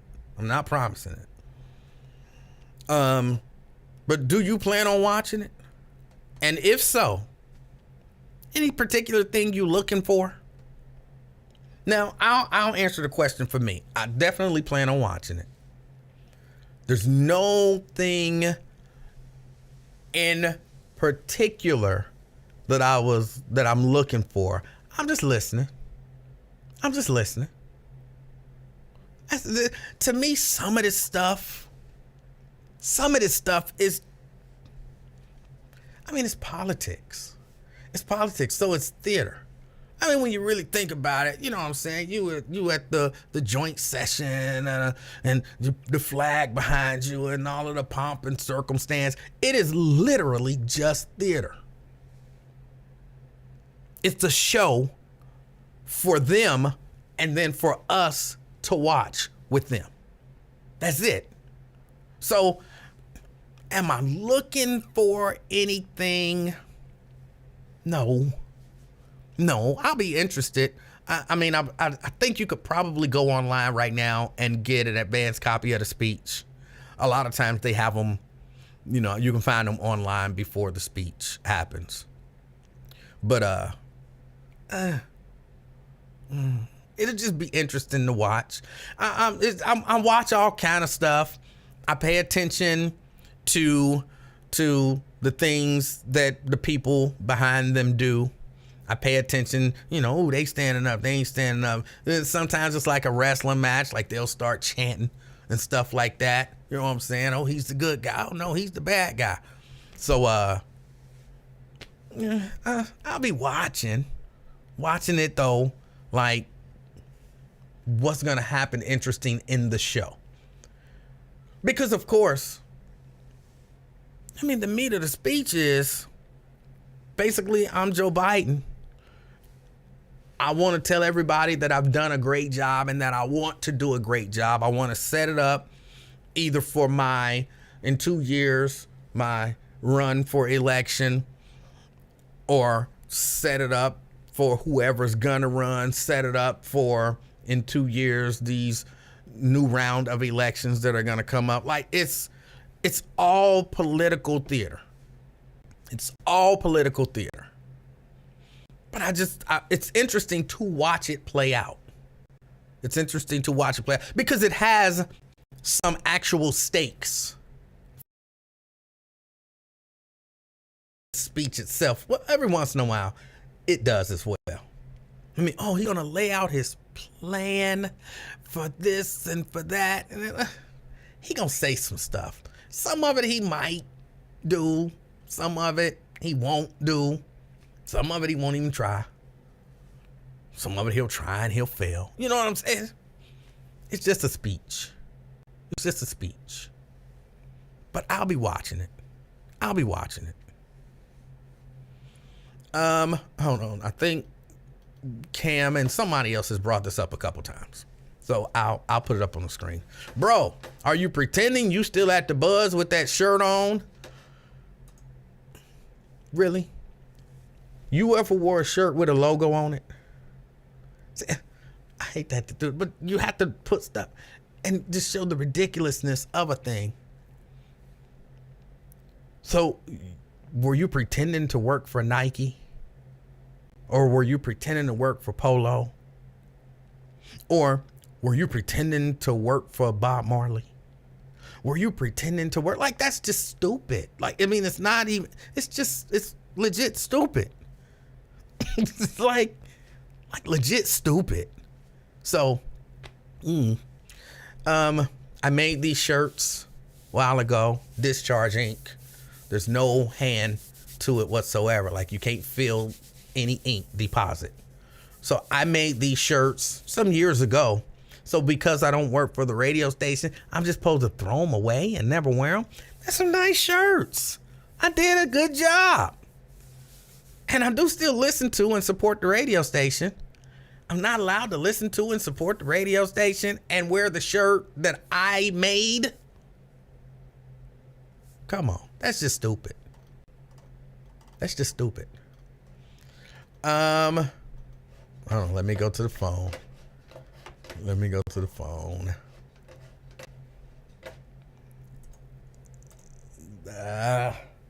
CK. CK? Oh, hold on. Something happened to the settings. I didn't change the settings. CK. Hello, can you hear me? I can hear you now. Praise God. Oh, my God.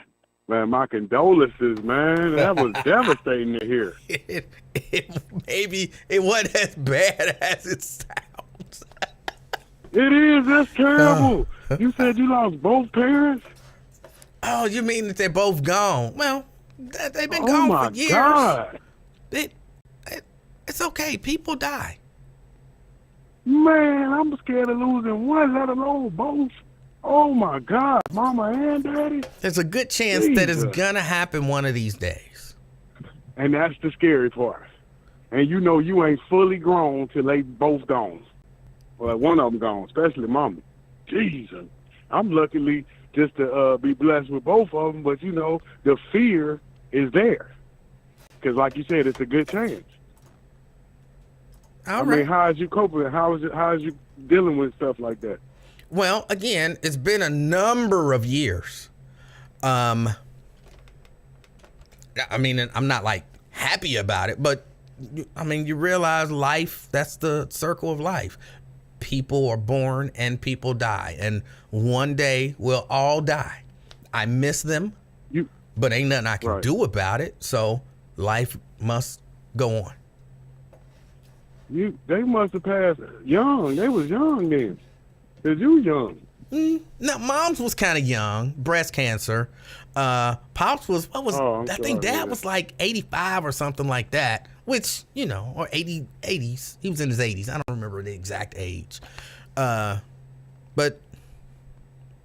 yeah, it's difficult. I mean, it was, you know, when it happened, of course, you know, shock. One of them was a shock. One of them was, I don't want to say it was a relief because, you know, she had gone through a lot, but you know, when she passed away, you have an opportunity to be prepared. Not that it's still not shocking and sad, but right, like I said, you know, like you mourn, and you know, hopefully you deal with it. If not, get some counseling, because that can be helpful, and you know, but you must go on. So you go on, and then as time goes by, the pain, you know, that intense feeling of loss and longing for them and missing them and all that kind of stuff, it gets a little less. Like you never, not like, of course, not a day goes by I don't think about my mom, I don't think about my dad. Not a day goes by when I don't. But I don't, day. You know, I don't like break down in tears or nothing, you know, 10 years later, almost 20 years later for my mom. So, you know, it happens, but yeah, life must go on. Yeah, because my parents are more, like, they smarter than me. They, like, intellectual, you know, both college graduates. I could even into college, you hear me? And then, like, more successful. Like, how would you gauge, was your parents, like, more successful than you? Like, at this age, would you say your father had accomplished more well, than you have accomplished? I guess I don't look at it that way. I don't look at it that way. Like, He was who he was, and I am who I am. Like we move in different realms and we do different things. I guess I don't look at people in terms of he's successful and he's not quite as successful or whatever. To me, my dad was a good man. My mom was a good woman. I try to be a good man myself. Tried to raise my daughter to be a good woman, and working on that little baby being a good woman when she grow up. And everything else, from my perspective, everything else is just stuff. Yeah, because it's hard to, like you said, I still got them, but I fear from when I don't, you know what I mean? Because them being so successful, I'm leaning on them. So when I ain't got them no more, then what I'm going to do? Then the real me going to have to step up. Ain't no more your parents bailing you out of situation. You know what I mean? You can't lean on them. Now it's all on you, Jack. That's the fear. Well, you know what I mean? May I offer just my thoughts on that? Mm-hmm. My thoughts on that would be, so starting right now, stop relying on your parents for stuff, and you step up and you do whatever it is and handle whatever it is and all that kind of stuff, and just be glad that they're there. So that be the man now. It ain't like, oh, well, once my parents is gone, now I'm the man. No, you be the man now. And then once they're gone, you don't have to deal with the transition of becoming the man. You can just deal with the loss of those people and continue on that same path. Right. It's just like, I don't rely on them, but it's just like, if I get myself in a jam or something, it's good to talk to them, you know, for advice and stuff like that. It's just like, when they gone, then who do you go to? It's like, you know how you might have like conversating with your parents and stuff, and they give you advice. Oh, you'll definitely miss that, no doubt about it. Yeah, and the only thing I was telling you about the abuse, I think we just call it abuse because we can't do to our children what they did to us. See what I mean? Because like when you see weps and stuff, you like, I ain't about to put no wep on no little kid. You know what I mean? But you look at you remember like my mom put weps on me. You know what I mean? That's why we look at it as abuse. It really wasn't abuse. They just try to make things seem like it was abuse back then, but it really wasn't. You know what I mean? Unless you're getting punched like with the jury, getting punched, you know, punched in the mouth with jury. You know, with the rings. Huh? Like you know, my mama hit me in the mouth with the diamond rings before. Oh.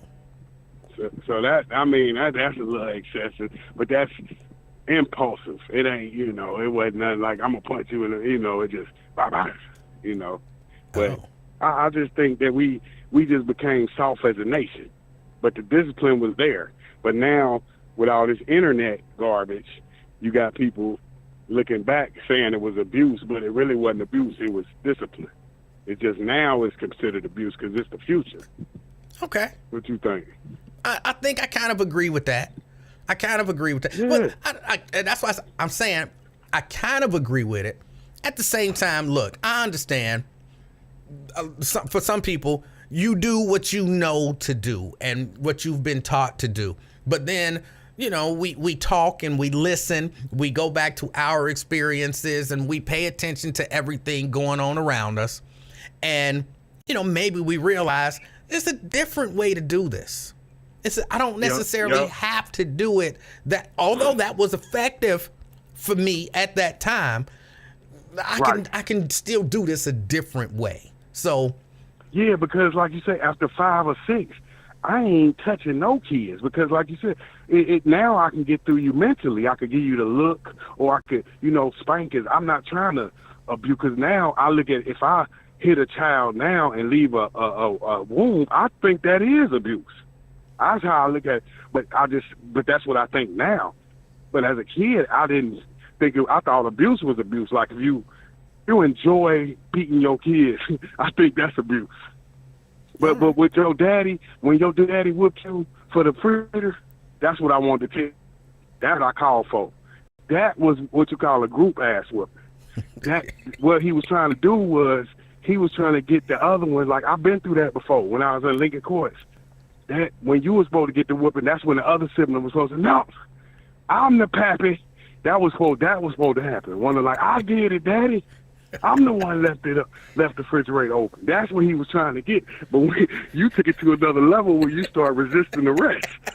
You know, that's what happened. He was trying to get one of your siblings to come on now. Cause see, if they had any love for you at the time, they would have been like, all right, Daddy, don't whoop him, man. He ain't do it. That's what that was. He was trying to get a confession out the other one. Yeah, did you ever look at it like that? Well, that would have been terrible for whoever stepped up and said it was them, because then they would have got it again. Because by that time, 2 people had got a whooping. So if it was the first person who had got the whooping and you sat and watched your second brother get a whooping, so now you're going to get another whooping. And if it was the second person who got the whooping and you sat and watched your first brother get a whooping and didn't say nothing. So, yeah. I still think it was one of them girls. But they spared the rod on me because, see, I was a guest. I was just spending the night. So everybody was getting their ass whooping. But when it was my turn, when my cousin stepped up, nah, he ain't do it. He ain't do it, boy. And you know, it's going to be one of them Lincoln Court ass whooping, so it was going to be an ass whooping I never took before. You know, I'm coming from the suburbs coming to get a Lincoln Court ass whooping. I didn't know there was a difference. Change of life. I didn't know it was a difference. I didn't know it was a difference. Hell yeah. You getting in the whole new, and then you used to getting whooping by your parents. When you getting whooping by other people, that's a whole different ball game. I would have never took a whooping from nobody else. I'd have never, ever. I would not have ever taken a whooping from somebody other than my parents. Ever. Oh, so you didn't get the paddling at school? Well, that's different. That was just abuse. And, you know, that was what it was. But I'm saying, right. I couldn't run at school because, you know, I was at school. They would have caught me, and I had to go back the next day anyway. So, but in terms of... And as an adult, you took that on, too? You would never whoop nobody else, kid? No, I whooped somebody, kid. Damn. That's powerful. Yeah, man. I just had to, I had to holler at you about that parent situation, man, because, you know, I'm going through it, and, you know, I'm scared and stuff, but my condolences, man. Much love. And you're right. You always talk about how beautiful and wonderful your parents was. You know what I mean? That's a good thing, but, you know, hey, we feel your pain out here. You know what I mean? All right. They still loved. Yep. CK, I appreciate your call. All right. That CK just brought something up for me. I guess I can't say that no more. I would have never took it from somebody else. I got swats every day. In the 7th grade. I got swats every day. It's like it's technically I did.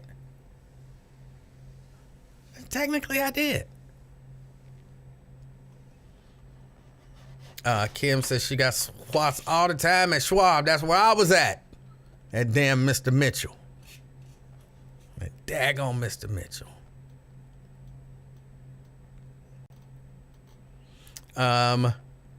Fran, one of y'all, it's my sister, one of y'all left that refrigerator open. I know I didn't leave it open. I think it was one of y'all and Cousin Ella bailed y'all out. That's what I think it was. Oh, hold on, I got a call coming in. Caller. Hi, Emanuel Livingston. This is Kelly Prather. How are you? I'm fantastic. How are you? Blessed and highly favored. Hey, Emanuel, you know, I know what I heard you say is that you did not have a topic for today, but I think that your topics are really, really good. I got a huge kick out of your whooping story, and I was serious. You know, it's confirmed that I have Indian in me because of the way that I approach whoopings. For one, I mean, like I said, my dad never whooped me, and my mom, whenever she tried to whoop me, take off running. I would take off running. I would have never taken a whooping laying down. And then, you know, as far as discipline in school and getting SWAT, I remember I went to Coaldale Elementary, and our gym teacher, Mr. S, I'll just say Mr. S, he gave me a SWAT, and, you know, I looked at him, and, I mean, when I stood up, I looked at him, and I couldn't help it. My reaction was, I think I either slapped him or punched him because he was holding his face like, oh, my God.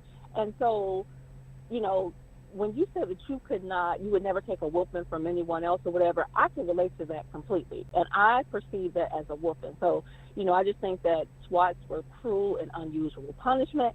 And so I wanted to share that about the SWAT. But then also what CK did is, as far as, you know, he talked about losing your parents. And, you know, like you, we have lost both of our parents. And the one thing I can say about that is for years, Emanuel, my dad would always say, well, y'all know I may not be here next year. I may not be here next year. And I think that when he said it enough and he was at a point where he was ready to go, I think it would have been selfish of us to say, oh, Daddy, you know, because for years we say, oh, Daddy, you ain't going nowhere, you ain't going nowhere. But it would have been selfish for us to say that anymore when we saw him in, you know, in the frail condition that he was, because he was ready to go. And so I think that the message in that is to people who still have their parents, love and cherish them now while they're here, because, you know, like you said, I mean, there's a high probability that all of us will go. And I think that the beauty in losing your parents, rather than your parents losing you, is that is the natural, that is how life is supposed to go. That's the natural course of life. So, and then as far as my mom, or as far as both of our parents, Emmanuel, I think that, you know, our parents put everything in us that was supposed to be us, or help us to grow into who we were supposed to be prior to them transitioning. You know, your mom is your greatest source of love.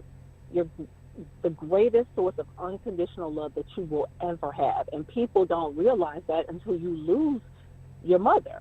And then your dad is, you know, there to love and protect you. And so I will say it was very, very difficult for me when my dad left, because I felt like that was my Superman, and that nobody would ever do anything to me or say anything to me. And if they did, I would go get my daddy. So it's difficult, but, you know, I think that, you know, like I said, you said you didn't have a topic, but the fact that, you know, the topic led to preparing yourself for the transitioning of your parents.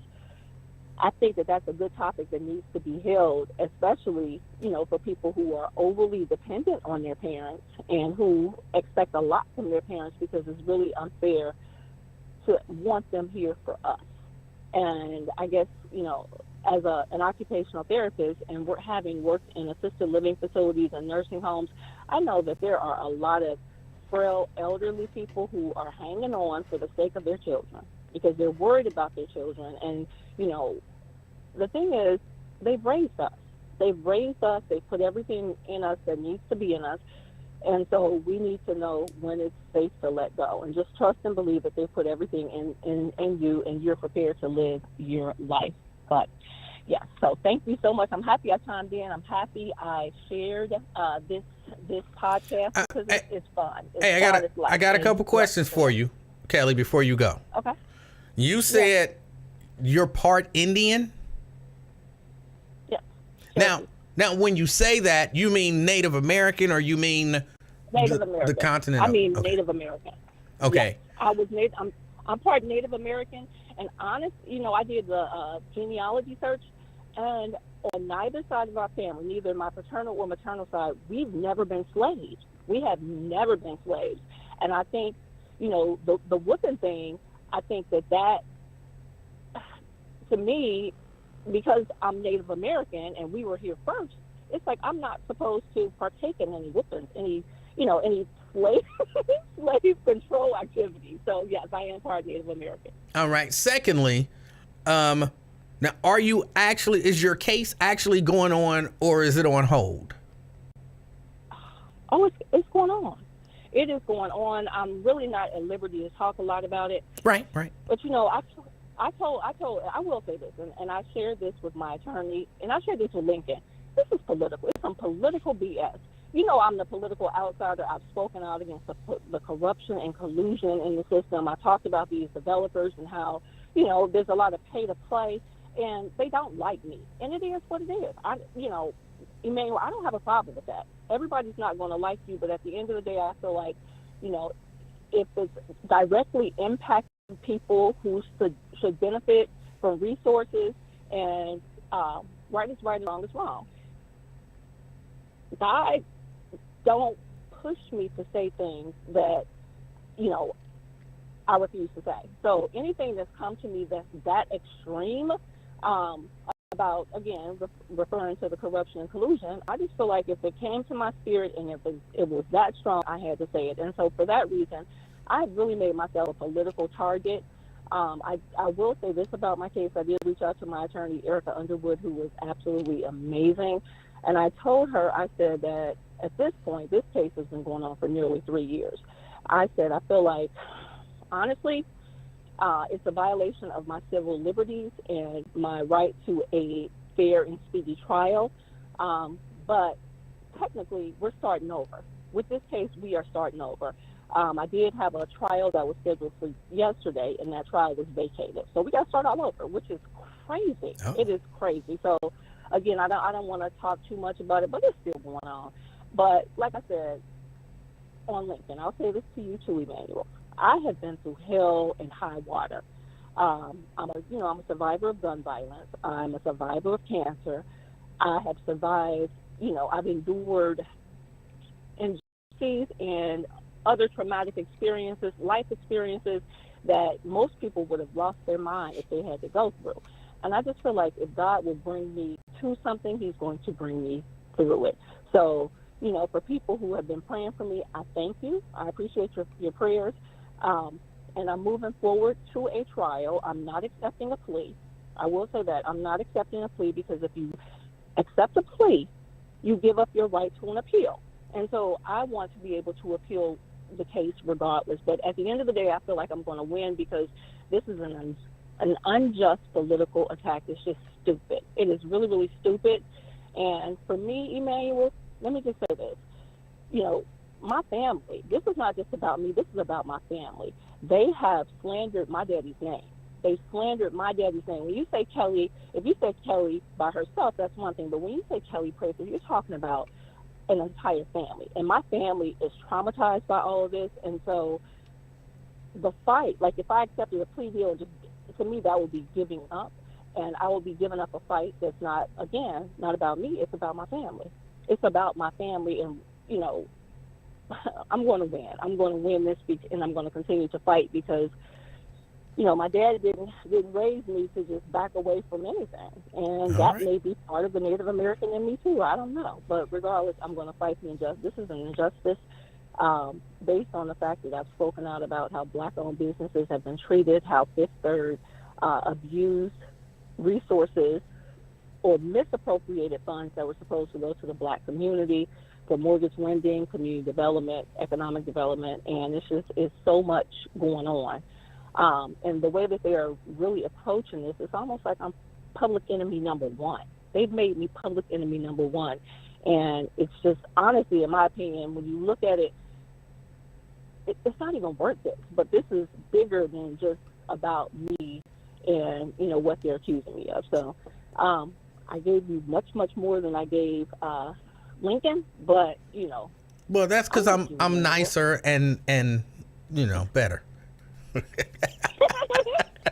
No, Kelly. You know what? You have been very. You know what? I will. Let me just say this, Emanuel. No, hold on. I'm just kidding because somebody gonna be telling he was better than you, Lincoln. I'm just teasing. I don't believe that. Lincoln. I'm sorry, Emanuel. Let me say this. Let me just say this. You have been fairer as far as asking the questions, and you've treated me better than Lincoln has treated me. I'll just go on record and say that so somebody can run and tell that. You've treated me better. You've been more, you've been impartial, and I appreciate that. You show, and I've said, you show integrity in journalism, and you don't go on the attack. You've never me. At different points, we've had to agree to disagree and keep it moving, but overall, you have been nicer to me than our beloved Lincoln Ware, who has been in the industry for 50 years. So I'm pretty sure he wouldn't have a problem with us having this conversation. And if I call it, the next time I call in, I'm pretty sure I'm going to hear it, but it is what it is. So, Kelly, I appreciate your call. Yes, I'll keep you posted on what's going on, okay? All right. All right. Take care. Bye-bye. All right. That's Kelly Prather. Look, I'm not going to ask her any details of the case, why the case is going on. Of course, there's a part of me that want to say, okay, did you do this? But of course, she can't talk about that. Of course, she can't talk about that. So, when the time comes and everything is said and done, if she's been convicted or exonerated, hopefully she'll come on. And I'll ask, I won't say tough questions, but just common sense questions. But as it stands right now, I know if I was on trial for something, even if I did that shit, I'm not telling y'all I did it. Emanuel, did you leave the refrigerator open? No. Well, who gonna say, well, yeah, okay, I did, but I hope they don't convict me. Come on, y'all. That don't even make sense. All right, I gotta get ready to get out of here. Wyatt is up at 5 o'clock. He might already be on there saying, dang, man, you'll get off the thing so I can start my show. So let me get off the thing so he can start his show. I appreciate everybody for paying attention. And Fran, just don't respond to Ross Freeman or Ross Reelman or Ross whatever he comes up with next. We don't play like that. He might be a lightweight stalker. So I just let him say what he say and don't encourage him. He get a little hint of attention and then he go like hard as hell. Just on the stupid crazy tip. So yeah, no, just let him say what he gonna say. You ignore him and life is much better that way. All right, I gotta get ready to get out of here. Because my sister thought, oh, y'all just play like that. No. Not at all. Not at all. Whew. Don't give him no life. Like this, me saying this just elevated it like to the 30-second power. It's not natural and it's not normal. It's not normal and it's not natural. So yeah, you just let him do what he do. I'm being honest. I got to get out of here. I appreciate y'all hanging out with me. It's been the afternoon experiment. My name is Emanuel Livingston. I hope you have an amazing day. Again, I'm not sure. Pay attention, watch notifications, all that kind of stuff. I don't know if I'm going to come on tonight and watch the State of the Union. But we'll see at around 9 o'clock. So if you want to watch it with me, kind of pay attention and we'll see what happens. Hope you have an amazing day. Hope something amazing happens to you by midnight. Life-changing, okay? Till next time, I'm Emanuel Livingston. I'm out, y'all. Peace.